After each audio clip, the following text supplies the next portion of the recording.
Welcome to the Big Gay Fiction Podcast, the show for readers and writers of gay romance fiction. If you can read it, write it, watch it, or listen to it, these two guys are going to talk about it. Now, here are your hosts, Jeff Adams and Will Knaus. Welcome to episode number 1 of Jeff and Will's Big Gay Fiction Podcast. I'm Jeff. And I'm Will. And on this episode, it's about introducing ourselves. How we met, my writing journey. And the beginning. I'm just at the beginning of my writing journey. And we'll talk a little bit about why we wanted to start this podcast and what it's going to be about. What does the Big Gay Fiction Podcast actually mean? Indeed. It's a good question. It might be a while before we completely figure that out. But... Well, we've got some ideas to start with. I guess we'd start with how we met, which was 20 years ago. 20 years ago this May, as we record this in October 2015. We actually met in May of 1995. Way long time ago. Indeed. Actually, I guess we met before that because I was in Lettuce and Lovage at the Ferndale Repertory Theater sometime in 94, I think. Shortly after I got here. And you were running the light board for that. So we were on the opposite ends of the theater. Yeah, we were both involved in community theater here locally. And we both kind of ran in the same circles. And even though we didn't, quote-unquote, know each other, we kind of knew who we were. And we were... I ran tech on that one show, and he was working backstage and working on that one show. So we kind of... we crossed paths. Crossed paths, yeah. But then it was in 95 that we both ended up doing It Runs in the Family. Both on stage. It was a terrible show, unfortunately. Not particularly good theater, but we did meet. Yeah, and we got to talking through endless hours of rehearsal that we liked ABBA, we liked certain movies together, and during the run of the show, we decided to go to a movie. And our first movie, which I guess is technically our first date, from May 1st, 1995, was the Christopher Reeve, and was it Kirstie Alley who was in that too? Remake of Children of the Damned, which was not a very good movie, but it was a really good date. Even though it wasn't really a date in my mind at the time. Yeah, during the rehearsal process, and then in the ensuing performances of that one show, I kept trying to find stuff out about this guy sitting right next to me, and I would ask our friend Clint, hey, what's up with that Jeff guy? What's his deal? And and throughout the production, I kept waiting. Trying to throw hints and flirting that maybe he would ask me out, and though he did participate in the flirting, the ask out never happened. So one night it was after a matinee performance or something, and a couple of us stayed up at your place, and we stayed up all hours. I think we watched an episode of MST, really late into the night, and I'm just thinking, oh God, I hope he asks me out or something happens, and nothing did.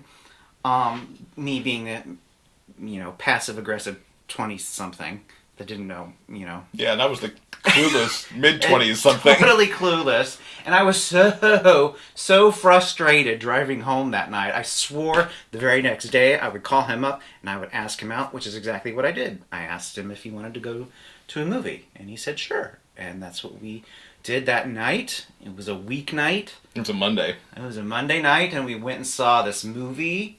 And then afterwards, I walked him to his car. And we stood there on the street corner, and we talked for literally 3 hours. So. Yeah. And then I knew you were trying to say something, and I still was kind of clueless about it, and you finally spit it out that you wanted to go out. which was kind of awesome. And that's how I actually ended up coming out too, because until then I wasn't out at all. Indeed. I wasn't really acknowledging that side of myself, and but he brought it all out, and there you go. 20 years later, here we are. Here we are. After we ended up and had a commitment ceremony in the Ferndale Theater in September of '97, and finally got ourselves legally hitched just 4 years ago, because our anniversary was actually this past Monday, on October 19th for that. So, yeah. And it's been awesome ever since. Yeah, we've, let's see, in the ensuing 20 years, we've lived here in California. We moved to New York. We spent 15 years there. We've recently moved back. We're here in California again. Yeah, I liked moving back. The New York years were good, and there's certainly things that we miss in New York, like, being able to go to Broadway at the drop of a hat to see whatever the new show is, and to see ballet all the time, and but I don't miss the weather extremes. Yeah. The freezing cold and the blazing hot, and I don't miss the crush of people. I personally miss playing hockey, kind of to a ridiculous degree, but that was a con worth giving up. To come back here into a calmer lifestyle with far fewer people and getting back into some of the things that I enjoy, like helping out with community theater like I have. And it's also given me a lot more time to write, which has been really good. And we'll talk more about that later. Mm-hmm. Yeah. Any other interesting how we met tidbits? Jeff and Will story? I'm sure we'll tell many more over the course of the podcast. Yeah, probably. I guess we should talk a little bit about my writing journey. Yes, let's talk about that. Let's talk about that. So I've kind of always written. I had a really good English teacher in the 9th grade, Janice Winokur, Central High School. She got me into writing, and she got me into Shakespeare over the course of a school year. Because of her, I started writing for the school newspaper when I was in the 10th grade. That actually happened the year after I was in her class, because she kind of got me into it and sent me on my way the following year to do that. I took some creative writing classes in college. After college, I kind of wrote, but I didn't do anything with it. And it's really bad. Like, I've gone back and looked at some of that stuff periodically. It's like, oh, that's bad. Like Star Trek fan fiction. And some really bad just fiction in general. Did you go through an emo poetry phase? I never did poetry. Oh, yeah. I don't know how to write poetry. That just never happened. Yeah. Every now and then there was a part of English class where they tried to get you to write poetry, and it just oh god, yeah, it just didn't work right. And did you ever go through the terror of like having to not diagram a poem, but you had to like go through line by line and decipher its meaning. Yeah. And, oh god, no wonder people hate poetry so much. Ugh, what a nightmare. Anyway, continue. Yes. A good friend of mine, David LeBounty, who I met while I was in college, shortly after we both got out of college, he'd moved to D.C. With his wife, and I'd gone up to D.C. I'd been there. I was there for work for a little bit, and I stayed over for a few days to visit with him and Robin. And we kind of hatched this idea for writing stories back and forth to each other initially. And we each had to provide a first line. So I'd give him a first line, he'd write a story and send it back. And this was kind of based on the idea that comes from the movie Out of Africa. There's a scene in that movie where Meryl Streep's character ends up telling a story, but Robert Redford provides like the first line or two to get into that, and then she spills this whole story out over the course of an evening. And it was an interesting concept to us to take a first line and then do something with it. That actually eventually birthed itself into a magazine that he and I started. I think it was in '99, I want to say. because I think we started it early while we were in New York, and we got to New York in '98. So I think the magazine actually started in '99. And we worked on it together for quite a few years, and then eventually around 2005, 2006. He was wanting to grow the magazine in a direction, and I was wanting to pull back from the magazine to start writing more of my own stuff. And kudos to Dave. He's taken the magazine and has continued to grow it over the years. It's still produced. You can actually check it out at thefirstline.com. And he's grown it into a small press of his own, because now there's not only the First Line, there's a couple of other magazines that he routinely puts out. He's started one recently called The Last Line, where he actually gives you the last line of the story, and you have to write to that endpoint, which is pretty cool too. But he's made his own little thing called Blue Cubicle Press, which you can get to from the First Line website. So it's been great to watch him grow that over the years. But then, as I left the magazine, I started dabbling in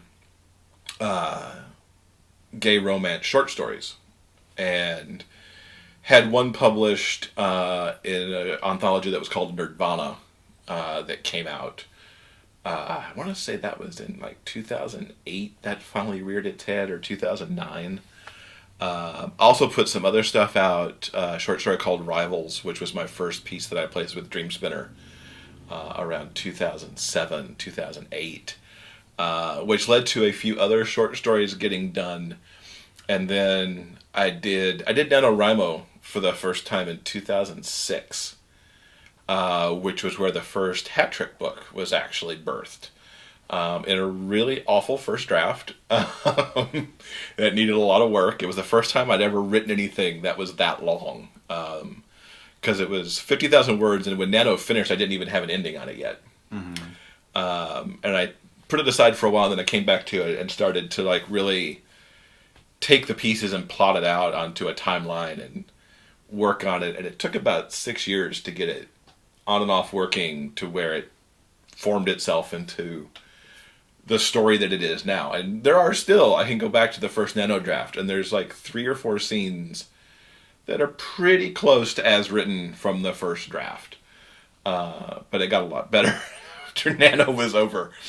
And then that, of course, if you know my writing, that birthed itself into a trilogy that actually wrapped up just this past September with the publication of Hat Trick 3 Penalty Shot. Done some other short stories in the interim that have been published. Put my own indie published book out this year called Flipping for Him, which was my first foray into actually owning the entire process, from writing to making sure it got edited correctly to finding the cover for it. Ultimately taking it into audiobook. We could probably do a whole episode on the genesis of Flipping for Him. Oh, there's an idea. Yeah, that's a possibility. How it started from something I had half written that I wasn't satisfied with yet, to really pulling it all the way through, into an ebook, into a paperback, into an audiobook, and into how I've used it a little bit for marketing as well. Yeah. So that's the journey up to now, and then we're looking into 2016. I've got a full slate of stuff coming up, from a couple of novels and novellas that'll be, I guess, adjacent to Hat Trick. I don't know what you call it when it's in the same universe, but not a direct sequel. Yeah. Couple of adjacent books for that. Starting a new series called Codename Winger, which will be a YA series that we'll talk more about in a future episode as well. Doing some co-writing with Wade Kelly, it looks like, because we've had a good plotting session so far. And probably a sequel to Flipping for Him, which will be a co-write with Elvis Merks, who is one of my key beta readers and a good friend and a good writer in his own right. So I think that's my journey, and I've talked enough now. So now it's your turn. Well, okay, my journey will be a whole lot shorter.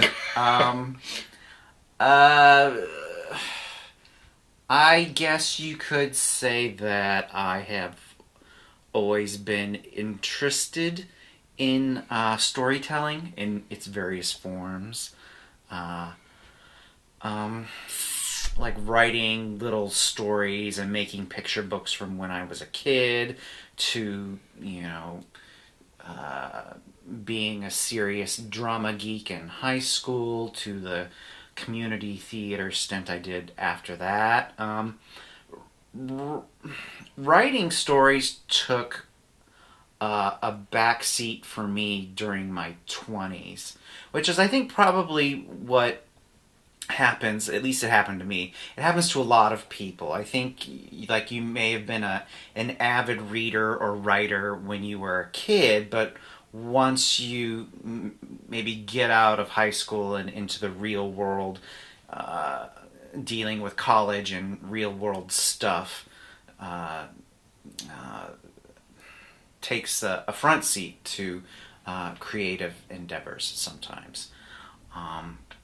And that's certainly what happened with me. My first quote-unquote book I wrote during the summer between my 7th and 8th grade years.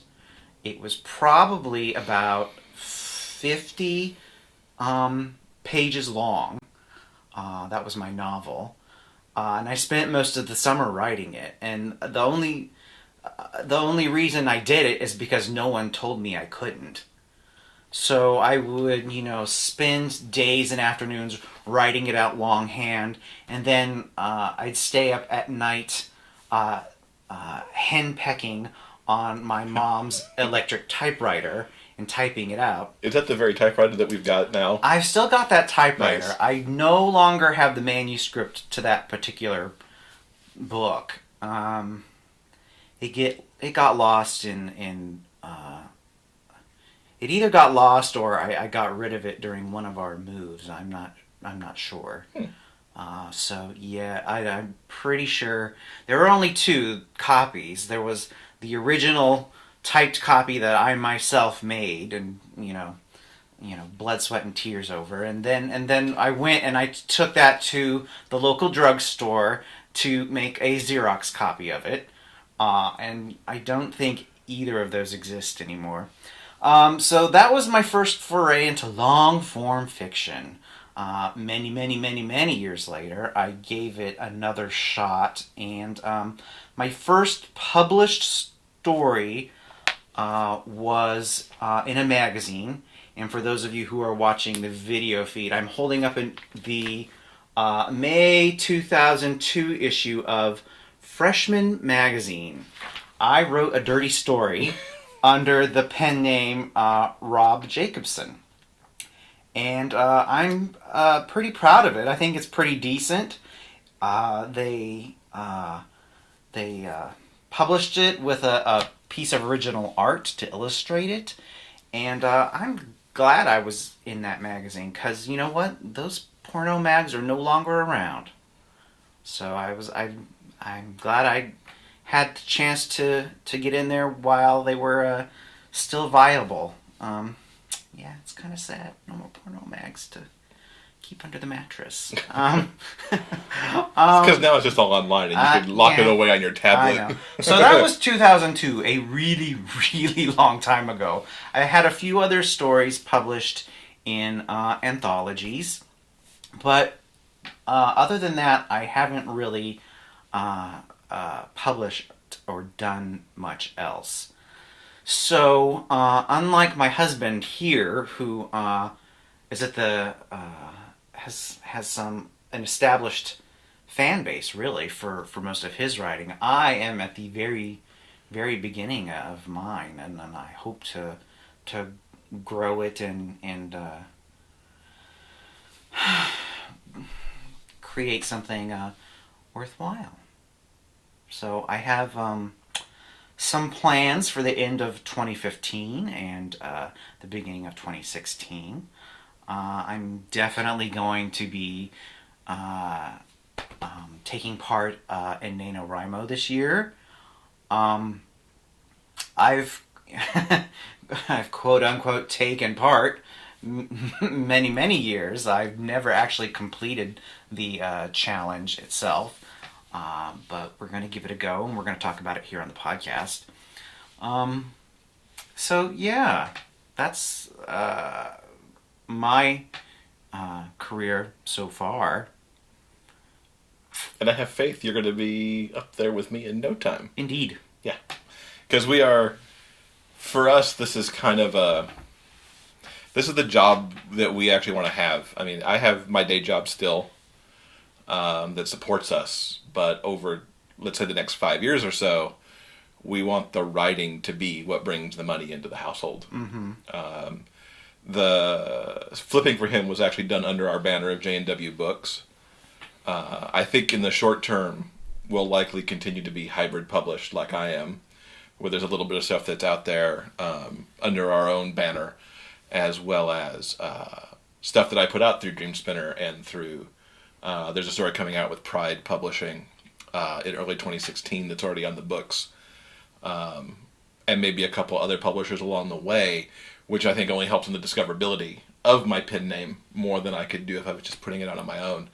And I think you'll do much the same thing, probably, as we go. I think, part of why we wanted to start this podcast is just to reach more people about our writing and about gay fiction in general. There's not a lot of gay fiction information out there on podcasts, at least that we're aware of. There are certainly great blogs that are out there like Joyfully J and Prism and Love Bites and GGR and Queer Centric and on and on and on. That put out some good stuff. But we want to use this podcast, I guess, to not only talk about what we're doing and kind of the journeys that we're having, perhaps to inspire other people on their journeys. We want to get some authors on to interview, which we've got a couple in the can from GRL that you'll get in an upcoming episode. Talk about stuff that we're reading, whether it's about craft or business or just the book that we happen to be reading in the moment. Mm-hmm, definitely. And spotlight some of our author friends and new authors that we find along the way. And for people who keep up with craft, maybe what we're doing on a marketing standpoint to move stuff along. And if you followed our jeffandwill.com blog, we're also big on pop culture. So I'm sure we're going to end up and talk about, whatever we're watching on TV or the movies that we're seeing or stuff like that. Yeah, I think the things that, it might seem like a hodgepodge at first. We are going to cover probably a wide range of things that we, simply find interesting. And hopefully readers and writers of gay fiction will find interesting as well. So yeah, like Jeff mentioned, we'll be talking about nonfiction things or the things that are going on in the world of the interwebs. We'll be talking about books that we read or authors that we like. Yeah, it's kind of exciting and daunting.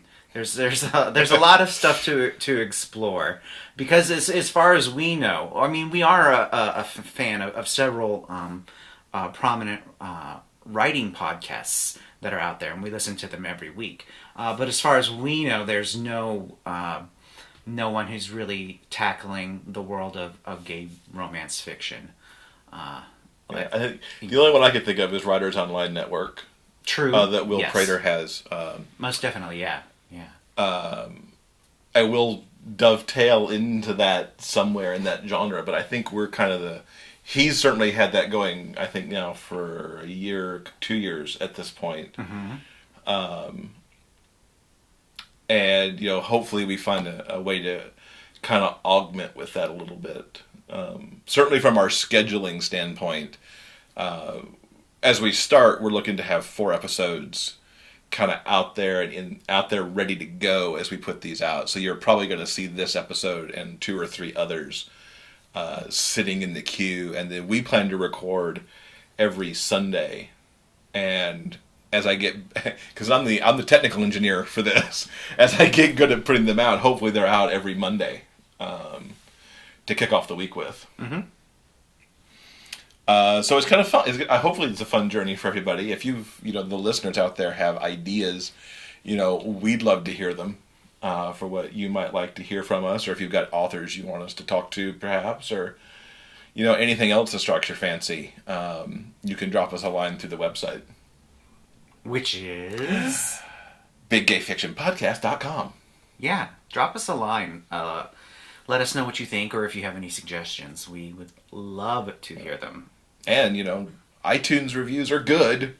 So if you're subscribing on iTunes, feel free to give us some love on the reviews there. Mm-hmm. Perhaps after we're a couple episodes in, so you're not just judging based on the first one. Anyway, anything else we want to do in this one? I think that covers our origin story. There you go. We're done with the origin story, and we will never do a remake of it. No. Well, okay, maybe we can. We'll just make it more interesting the next time. Maybe, Episode 100 or something? Maybe. Oh, that might be a good idea. We could retell the origin story? Yeah. Okay, as long as it's not like, when Spider-Man reboots. Anyway. Andrew Garfield can play me. I don't have a problem with that at all. At all. All right, duly noted for the film. Okay. All right, thanks for listening to Jeff and Will's Big Gay Fiction Podcast. As we said, you can find out more about the podcast at biggayfictionpodcast.com, and we will see you next time. Bye. Thank you for listening to Jeff and Will's Big Gay Fiction Podcast. For detailed show notes, go to biggayfictionpodcast.com.